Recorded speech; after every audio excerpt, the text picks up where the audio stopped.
नमस्कार, मैं हूं शीनम शर्मा। अब छुट्टी के चक्कर में नहीं रिजेक्ट होगा डेथ क्लेम।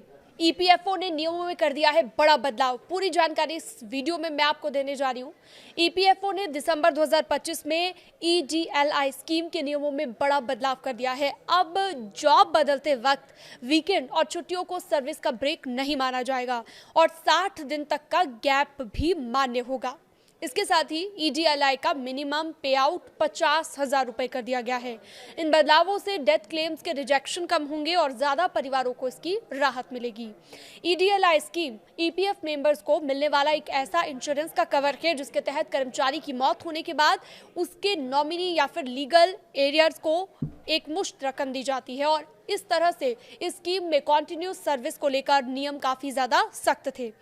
अब जॉब बदलते वक्त अगर रिकॉर्ड में छोटा सा भी ब्रेक दिखाई देता था तो कई मामलों में पूरा क्लेम रिजेक्ट हो जाता था या फिर रकम अमाउंट पर सेटल कर दी जाती थी। नए सर्कुलर के बाद इन नियमों को काफी हद तक नरम कर दिया गया है, यानी कि सॉफ्ट कर दिया गया है, जिससे फायदा जो है कर्मचारियों को मिलेगा। वीकेंड और छुट्टियों को अब सर्विस ब्रेक नहीं माना जाएगा। ईपीएफओ ने साफ कर दिया है कि अगर किसी कर्मचारी ने शुक्रवार को पुरानी नौकरी छोड़ी, सोमवार को नई नौकरी को ज्वाइन किया तो बीच के शनिवार और रविवार को सर्विस ब्रेक नहीं माना जाएगा। इस तरह से साप्ताहिक अवकाश, राष्ट्रीय अवकाश, गेजेटेड हॉलीडे, राज्य सरकार की छुट्टियां और इसके अलावा तमाम हॉलीडेज को सर्विस ब्रेक में नहीं गिना जाएगा। शर्त सिर्फ इतनी सी है कि एग्जिट और ज्वाइनिंग डेट के बीच का अंतर केवल इन छुट्टियों की वजह से हो। ऐसे मामलों में कर्मचारी की सर्विस को कॉन्टिन्यूस माना जाएगा और ईडीएलआई क्लेम पर इसका नकारात्मक असर नहीं पड़ेगा। जॉब बदलने पर 60 दिन तक का गैप भी मान्य होगा। नए नियमों के तहत अब जॉब चेंज करते वक्त 60 दिनों तक का गैप भी कॉन्टिन्यूस सर्विस के भीतर ही आएगा। ये बदलाव उन कर्मचारियों के लिए बेहद आम है और बेहद अहम भी हो जाता है, इंपॉर्टेंट भी हो जाता है, जिन्हें नई नौकरी ज्वाइन करने में नोटिस पीरियड, इंटरव्यू प्रोसेस और अन्य कारणों से थोड़ा सा वक्त लग जाता है।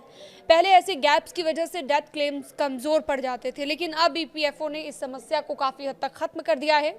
नए सर्कुलर के मुताबिक अगर कर्मचारी की मौत लास्ट पीएफ कॉन्ट्रीब्यूशन की तारीख से 6 महीने के भीतर होती है और तो वो अभी भी एम्प्लॉयर की रोल्स पर है तो भी मिनिमम ईडीएलआई बेनिफिट लागू हो जाएगा। पहले ऐसे मामलों को लेकर, क्लेम्स को लेकर काफी ज्यादा कंफ्यूजन और देरी होती थी, जो कि अब आगे नहीं होगी और छुट्टी के चक्कर में अब रिजेक्ट नहीं होगा डेथ क्लेम। इस जानकारी को और लोगों के साथ भी शेयर करें।